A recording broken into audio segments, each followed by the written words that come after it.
Salut à tous et bienvenue dans cette nouvelle vidéo des Chroniques du blindage, le collectif. Et aujourd'hui, je voudrais vous présenter le projet montage qu'on va illustrer ces prochaines semaines avec une série de vidéos. Mais dans un premier temps, je trouvais ça intéressant, simplement de parler du projet, de vous montrer un petit peu comment je vais l'aborder, et puis le pourquoi du comment, pourquoi j'ai choisi ce sujet-là. Alors, c'est marqué en haut, donc il n'y a pas de surprise, c'est le Somua S35, c'est la très jolie maquette de chez Tamiya. Alors, ce n'est pas un projet qui figurait sur mon planning, c'est une commande. J'accepte rarement, hein, depuis quelques temps, rarement les commandes. Pour la petite histoire, j'ai beaucoup travaillé à un moment donné sur commande pour des collectionneurs parce que j'avais le temps et puis parce que ça m'a permis de vivre, voilà, de manger, de me sustenter par le biais de la maquette, et donc il fallait quand même fournir. Non que j'ai un appétit d'ogre, mais travailler pour les collectionneurs, on n'est pas payé à l'heure. Si on remet ça à l'heure, c'est la moitié du SMIC ou un tiers du SMIC, mais on le fait aussi par passion et parce que le sujet est intéressant. Dans le cas présent, donc j'ai été contacté par un collectionneur, voilà, un particulier qui souhaitait rendre hommage à son père, qui a fait partie, qui était sur Somua S35 lors de la campagne de 40 au sein du deuxième cuirassé. Donc j'ai trouvé que le sujet était intéressant, d'abord parce que moi c'est un sujet qui me passionne, la campagne de France 40, parce que j'ai pas mal de docs dessus, puisque précédemment j'avais également un particulier qui m'avait beaucoup fait travailler sur le sujet, que j'ai déjà monté 3 Somua S35 de chez Tamiya, donc je suis presque capable de le monter les yeux fermés, mais je voulais l'appréhender d'une manière un petit peu différente pour pas avoir l'impression de toujours refaire les mêmes choses. Donc dans le cas présent, le Somua S35, de chez Tamiya, c'est une très belle maquette. Je l'avais présenté à l'époque où je l'avais monté, donc je vous mettrai, si j'y pense, la vidéo, hop, dans un coin. Alors dans un coin où il y a de la place, donc ce sera le coin ici, en bas. Donc vous pouvez regarder, j'avais fait une version anglaise aussi à l'époque. J'avais eu le pré-production de chez Tamiya, donc j'étais très content, donc je l'avais monté très vite, et je l'avais présenté, et j'avais commenté un petit peu les décorations, éventuellement, et mis quelques critiques, mais c'était très léger. La maquette est très belle.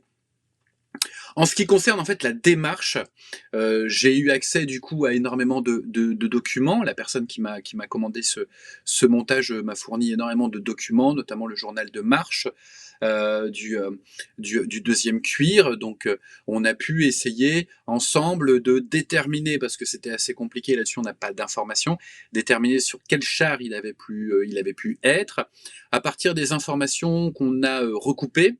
On ne peut pas avoir l'immatriculation. Il semble toutefois que le Somua sur lequel il était un Somua qui portait un camouflage de 6e type. Donc c'est aussi ça qui m'a motivé. Alors le camouflage de 6e type, donc j'utilise nécessairement pas mal de docs, hein, et la doc de base, donc les Track Story, hein, de feu Pascal Danjou, qui a fait un énorme travail là-dessus, demeure une base de travail ultra saine et ultra complète. Et le 6e, voilà, alors le 6e type, c'est aussi le camouflage qui a été reproduit dernièrement sur le Somua de Saumur. Donc voilà, je vous le présente comme ça ici. Donc c'est là, bon, il est en tout petit, mais on le verra en plus grand à un moment donné. Donc c'est très intéressant parce que c'est un camouflage qui est assez complexe, qui est particulièrement complexe à réaliser. Donc, il y avait un petit challenge, à ce niveau-là, et je vous avoue que pour le moment, j'envisage principalement de le faire au pinceau. Donc, je me suis dit que ça pouvait être très intéressant à présenter en vidéo, notamment pour les débutants qui n'ont pas encore d'aérographe ou qui ne pratiquent pas assez l'aérographe pour avoir une maîtrise au niveau du camouflage, de leur proposer de réaliser ce camouflage au pinceau. Pour le moment, c'est ce que je pense le plus judicieux. Éventuellement, je ferai des tests avec les crayons de masquage de chez Molotov, mais je suis quand même pas convaincu que j'obtiendrai exactement ce que je veux, parce que les tâches de camouflage sont quand même très précises, et Et donc, ça me paraît assez complexe à réaliser avec du masquage. Et puis il y a beaucoup de couleurs, il y a 6 couleurs. Donc c'est des camouflages avec des couleurs très intéressantes puisqu'on va avoir les couleurs ciel qui sont légèrement violacées, légèrement bleutées, enfin pas légèrement, elles sont bleu ciel très très clair. Donc ça c'est vraiment hyper intéressant. Donc vous voyez, j'ai un petit peu voilà, un petit peu toute la doc, hein. C'est toujours la démarche en amont, c'est d'avoir un petit peu toute la documentation. Donc ça c'est une synthèse, hein, parce que sinon j'ai un gros document, le journal de marche complet. Donc une synthèse qui m'a été fournie sur le deuxième régiment de cuirassiers. Vous voyez avec voilà les nombreux éléments, bataille de Dunkerque. Voilà, on a tout un tas de choses, d'anecdotes. Hein, c'est très intéressant, c'est très intéressant à lire. Et puis sur le net, vous trouverez, hein, sur le site, c'est France 40, je crois, des informations très intéressantes. Il y a aussi pas mal de photos. Hein, c'est super de mettre ça en fait en libre accès. C'est vraiment super bien. Donc au niveau du deuxième régiment de cuirassiers, on avait deux types de chars, S-35 et Hotchkiss H-39. Donc on a convenu qu'effectivement c'était donc déjà c'est bloqué sur le S-35. Et ensuite, si on part sur un camouflage de sixième type, eh bien par recoupement par rapport aux immatriculations. Donc ça nous est donné dans d'autres dans d'autres. Je pense que dans le Track Story on l'a également. Dans le Track Story, on nous donne au niveau des immatriculations. Voilà, pour le sixième type, on nous dit que c'est à partir donc de l'immatriculation 10755 et suivante, et les séries M 50 200 et suivantes. Donc là, si on se réfère aux immatriculations qui sont connues pour le deuxième escadron, puisqu'on est aussi quasi sûr pour le deuxième escadron, eh bien, on regarde un petit peu la seule immatriculation qui est connue, qui correspond à un camouflage de sixième type, c'est la M50-211. Donc, on partirait là-dessus. Voilà. À voir après s'il y avait ou pas, et ça c'est assez complexe à déterminer sur le sixième type, un chiffre de tourelle, un numéro de tourelle, ou s'il n'y en avait pas. Donc ça ça reste à déterminer. Donc vous voyez, on peut commencer un projet en ayant déjà une bonne dose d'information qui nous permet déjà de bien avancer, et puis ensuite en allant, on sait que on va être confronté à d'autres questions sur alors le camouflage on le sait, mais voilà, sur les décorations, sur le numéro notamment en tourelle, voilà ces choses là. Donc à partir du moment où on a une base déjà, où on est sûr, on peut commencer le travail. En termes de documentation, bien entendu, je me réfère aussi, donc toujours dans la série Track Story par Pascal Danjou, au photoscope. Hein. Donc ça, c'était l'ancienne livrée du S35, du Somua S35 du musée des blindés, pardon. Donc c'est un photoscope. Donc je le connais bien, puisque comme j'ai monté pas mal de Somua, je le connais bien, mais malgré tout, c'est toujours intéressant de l'avoir sous la main quand on monte le kit. Et puis d'autres documents sur. Là, ce sera pour les couleurs. Donc peinture de guerre de Pascal Danjou, toujours, hein, et puis de son camarade qui travaille aussi énormément sur le sujet. Vous connaissez bien avec sa revue GBM, c'est François Vauvillet. Donc où on a des informations sur les couleurs. Alors est-ce que j'avais pris. Voilà. Donc on a ce fameux sixième type ici. Et puis on a également des nuanciers. Alors, on cherche pas la couleur parfaite, hein, mais on cherche à ce que les couleurs entre elles matchent bien. C'est plus ça. Moi, je cherche plus à avoir des couleurs qui matchent, parce qu'avoir une couleur accurate et à côté deux couleurs qui sont pas bonnes, l'ensemble paraîtra bizarre à l'œil. Vous comprenez? Donc, il faut plutôt des tonalités qui matchent entre elles. Et on a les nuanciers, alors on les a au début, il me semble, hein, j'aurais dû mettre des petits post-it pour gagner du temps, mais on a les nuanciers. Je vais vous les retrouver. Donc, par exemple, voilà un exemple. Voilà, on est les nuanciers pour ce qu'on appelait les teintes terre, les teintes intermédiaires, les teintes ciel. Voilà, on a tout ici. Voilà, ici sur cette page. Donc, ce qui va me permettre un petit peu de faire des essais, hein, le fameux, voilà, le mauve pâle, etc. Donc, teinte ciel, teinte sol, teinte ombre. Donc respectivement sur les différentes parties du char. Donc ça c'est vraiment aussi presque indispensable quand on fait du France 40. C'est quasiment indispensable. Et puis toujours du côté de la doc, après j'ai rassemblé voilà quelques articles de GBM dans lesquels on parlait du Somua S35. Voilà, donc à chaque fois je compulse un peu. Alors c'est pas le deuxième cuirassier, mais ça me permet de voir éventuellement certains détails, certaines choses d'équipement sur les Somua en campagne durant la campagne de 40.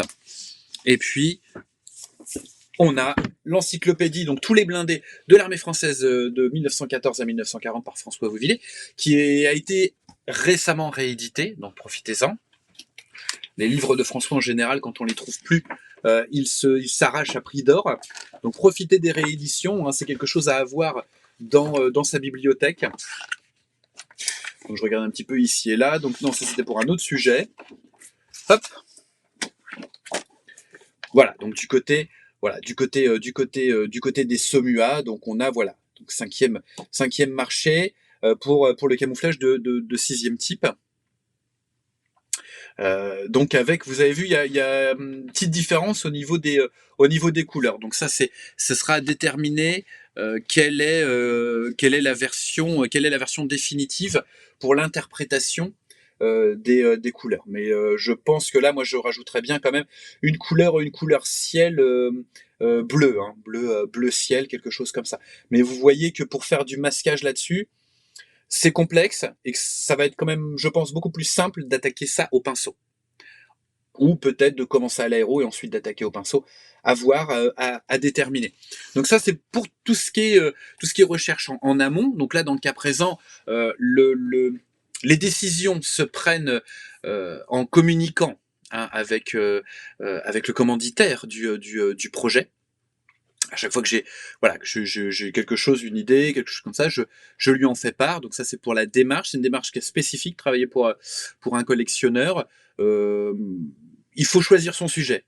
Si on accepte tous les sujets, c'est pas très enrichissant.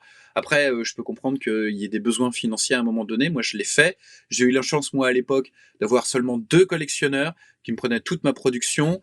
Un collectionneur sur le France 40, donc moi ça m'intéressait, et un collectionneur aux États-Unis sur le Vietnam. Donc vous comprenez bien que moi ça m'intéressait grandement. Donc voilà. Après il faut pas se lancer dans un projet pour un collectionneur ou pour un commanditaire ou pour un particulier qui vous fait une commande spécifique pour Noël, pour son grand-père comme dans le cas présent, ou pour un oncle qui a combattu durant telle guerre sur tel théâtre d'opération.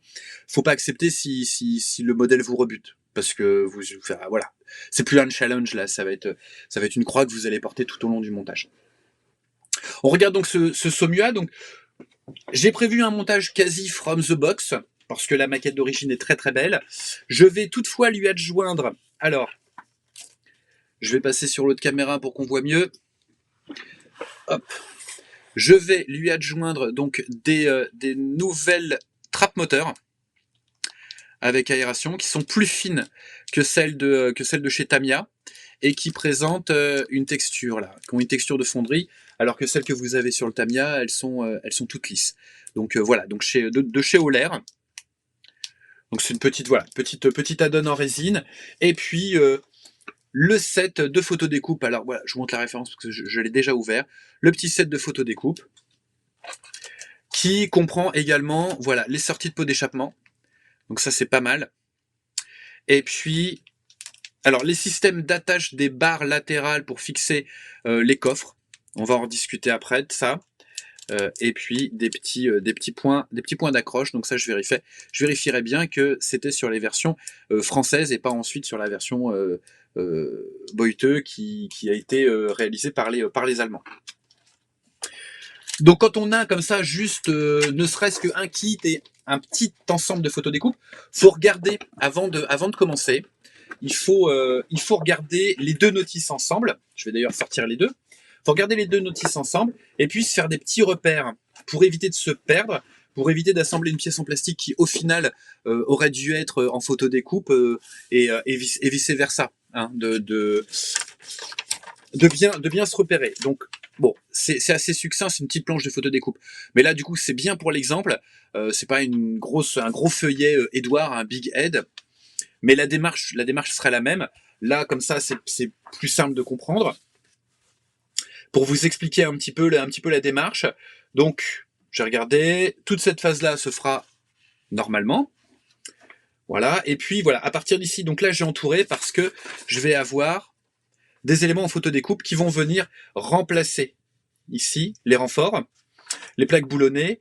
De même que, bon, là, j'ai entouré la poignée. Alors, la poignée, elle arrive un petit peu après. Voilà. Les poignées ici, donc je barre et j'écris PE pour me souvenir, en fait, quand j'arriverai à cette étape-là, qu'il faut que je mette la pièce en photo découpe. De même que les protections de phare. Protections de phare qui sont donc ici sur la planche olaire, sur la notice, pardon, olaire. Et puis là, pour la grille de protection, sur toutes les photos, elle n'apparaît pas forcément, voire elle apparaît rarement sur les photos en campagne. Donc je me suis fait un petit point d'interrogation. Donc pour le moment, j'ai pas pris ma décision à 100%. Je verrai en arrivant, voilà, en arrivant à ce stade. Quand je mets un petit 0, ça veut dire que la phase, donc je vais la faire. Donc il faut que je m'intéresse à cette phase. Alors là, clairement, pour les caissons latéraux qui viennent de se fixer, donc les lanières, je les enlèverai de la pièce en plastique. Voilà, donc la phase ici. Donc il faudra que je retravaille, que j'enlève les lanières qui sont moulées à même la pièce pour pouvoir mettre la lanière en photo découpe. De même, en fait, qu'il faudra que j'enlève les supports qui viennent se positionner sur les barres. Et pour les barres, moi je trouve que celles du kit sont bien. On nous conseille de les refaire, c'est à quel endroit? Oui, alors ça c'est en plus c'est assez complexe. Donc là, on nous le dit ici, vous voyez, donc on met des petites pièces en résine et puis on vient mettre du fil laiton qu'on vient glisser à l'intérieur. Là pour le coup, je suis pas sûr. Je pense que la pièce d'origine du kit suffit largement et est assez fine, assez détaillée dans le cas présent. Sur le tourello, pareil. Donc je rajouterai donc la ligne de boulon qui est une pièce en photo découpe. Les petits tenons qui servent à soulever le tourello, il faut que je vérifie parce qu'elles ne figurent absolument pas sur la maquette Tamiya. Et ici, elles sont fournies en photo découpe. Donc autant des fois le plastique c'est épais, autant là, je pense que ça va être trop fin. Donc je verrai peut-être à les assembler et je ferai un test en les recouvrant de mastic pour voir si je peux gagner un petit peu d'épaisseur.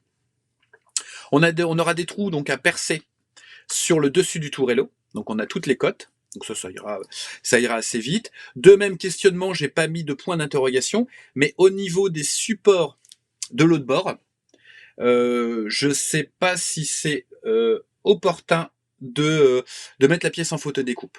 Après, on a des lanières dans le kit olaire, des lanières en photo découpe, des sangles en photo découpe, qui là en fait n'apparaissent pas. Et ce serait malgré tout sympa d'avoir des petites lanières, parce qu'une petite lanière qui tombe, ça rajoute un petit peu de réalisme au niveau ici du lot de bord. Donc vous voyez un petit peu la démarche. Je note à chaque fois ce qui sur la notice principale, donc la notice du kit, ce qui va être remplacé ici, les éléments en résine, et puis sur la petite planche de photo sur la petite notice de la planche de photo découpe et des add-ons en résine, je mets ce que je suis sûr de faire. Et après, des fois, je me mets des petits points d'interrogation pour vérifier si c'est opportun ou pas. Par exemple, remplacer toutes les petites poignées. On va regarder la pièce parce que ça va être intéressant de voir ça. Remplacer toutes les petites poignées en fait d'ouverture des coffres latéraux, des trappes latérales. Je suis pas sûr en fait parce que la photo découpe c'est plat, que ces poignées ont une section ronde. Donc pour le coup, ça va pas être un apport. Ça va même être l'inverse. C'est fort possible que ce soit l'inverse. Dans ce cas-là, on prend la pièce en plastique. On va regarder. Elle se trouve ici. Et moi, je trouve qu'elles font bien le job déjà. Vous voyez, avec un lavis, vraiment un lavis localisé pour leur donner un petit peu plus de volume, c'est suffisant. À mon sens, là, c'est totalement suffisant. Très jolie maquette. Ça va aller assez vite. Qu'est-ce que je vais vous présenter sur ce montage? Je vais pas vous présenter tout le montage. Je vais pas non plus faire une time-lapse sur le Somua, parce que les time-lapse, c'est bien quand c'est une nouveauté. Donc, ce qui est sûr, c'est que je vais vous montrer, notamment pour les débutants qui regarderaient éventuellement la chaîne ou qui regardent la chaîne, je vais proposer une séquence de montage au niveau des bogies, c'est-à-dire dégrappage, ponçage, collage. Mais sachez que ça a été déjà fait par Max Lemaire sur son projet BRDM2. Donc je vais pas m'éterniser là-dessus, on fera juste vraiment un focus, juste le fait que comme j'utilise d'autres limes, j'utilise une autre colle. Mais la démarche elle est la même, le résultat il est le même. Mais bon, on reviendra quand même là-dessus. Et puis bien entendu, le dégrappage des pièces en résine, notamment pour la plage moteur, leur collage, donc ça on verra ça, comment rajouter les pièces en résine. On regardera de manière un petit peu plus approfondie la photodécoupe sur différentes pièces, notamment les protections de phare, comment arrondir la pièce qui à l'origine est plate, même si la photodécoupe aussi vous a été présenté, le travail de la photodécoupe vous a été présenté par Max, toujours sur son projet BRDM2, je mettrai le lien aussi à un moment donné sur l'écran.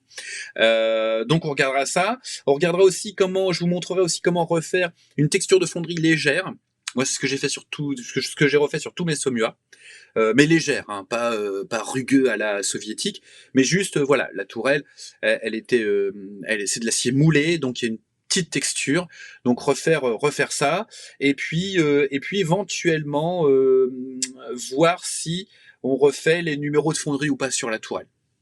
S'il y a des numéros de fonderie visibles, eh bien, je vous montrerai éventuellement comment les refaire. Donc on regardera tout ça, on regardera aussi l'assemblage des chenilles. Je pense que la partie collage simple, débutant, dégrappage, collage, il y aura aussi donc l'encliquetage des chenilles. Et puis on verra un petit peu comment gérer le fait que comme les chenilles sont mobiles, comment on va pouvoir les peindre, ou est-ce que c'est intéressant de les laisser mobiles, les chenilles, ou alors de les coller par section et pour pouvoir les démonter, donc à voir. On verra ça ensemble.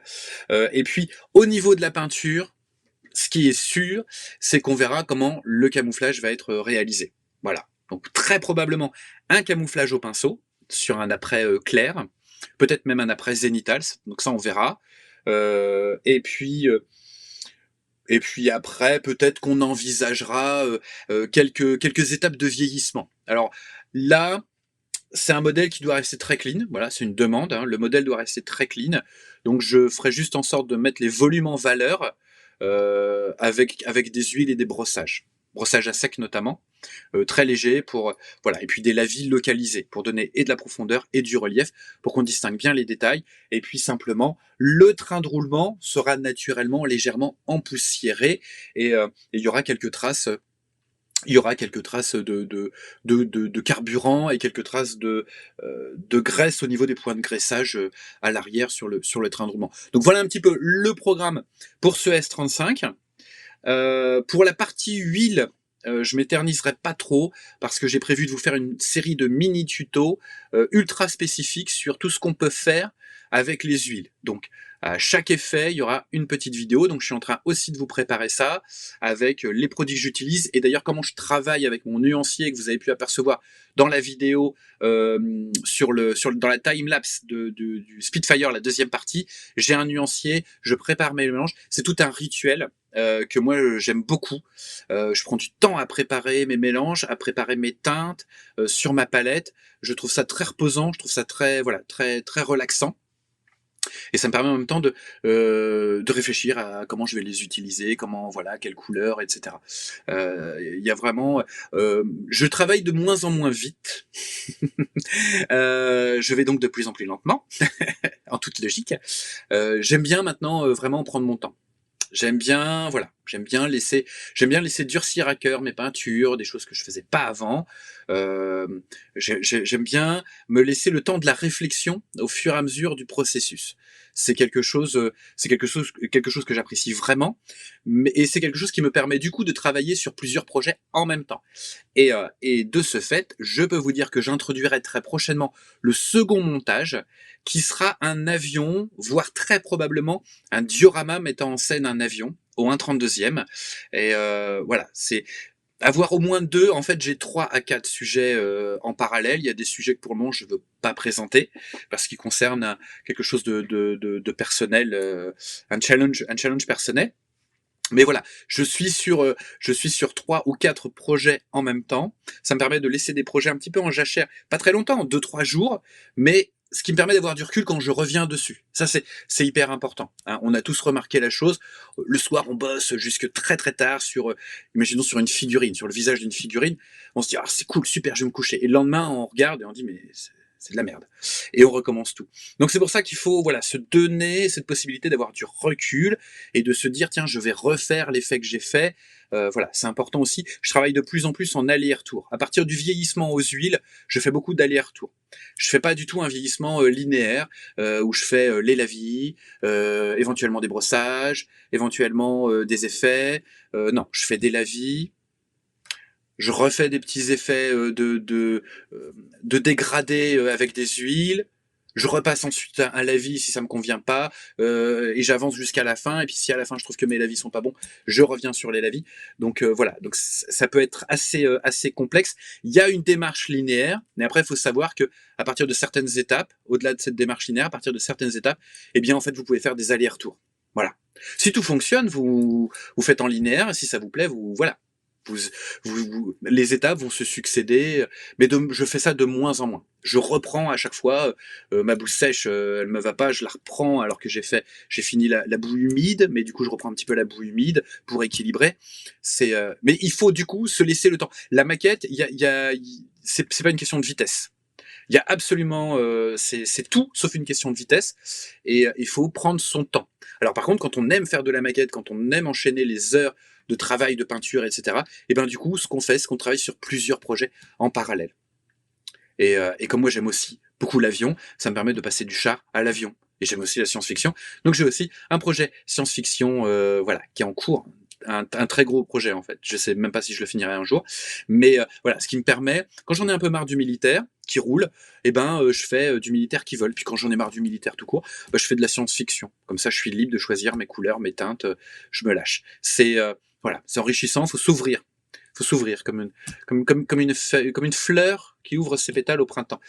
Je finirai sur cette charmante métaphore, pleine de charme et qui sent la rosée du matin, en vous disant bonne maquette, faites très très très attention à vous, restez zen, prenez le temps de faire de la maquette, prenez plaisir à faire de la maquette, videz-vous la tête en faisant de la maquette. Je vous embrasse et je vous dis à très vite pour une nouvelle vidéo et pour la première vidéo du Somua très très vite.